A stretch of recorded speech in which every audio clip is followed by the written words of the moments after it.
Hello everyone. Today we mainly talk about the trigger holdout function in SDS1000 series digital oscilloscope. Trigger holdout is mainly used for stabilized waveform with several trigger points in a cycle.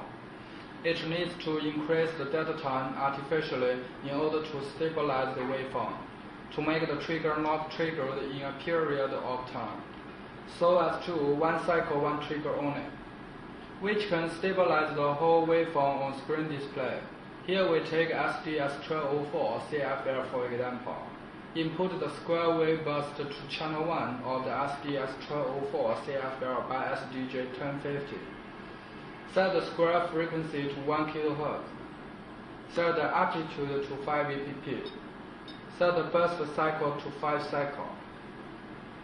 Operate the oscilloscope like this. Choose the type to earth. Choose the source to channel 1.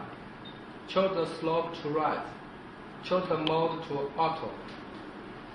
We can see the waveform comes stably displayed on the screen because there are several trigger points in a period.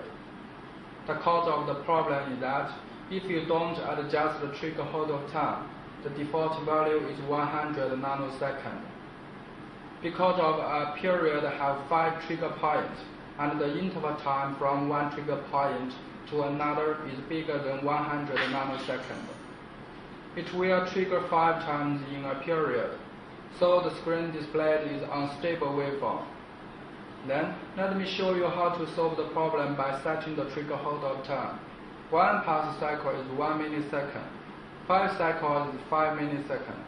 So you should set the trigger holdout time greater than 5 milliseconds. Press setup and press hold off. Adjust the hold off time to greater than 5 milliseconds by the universal clock. Then the waveform displayed on the screen stably. Thanks for your watching.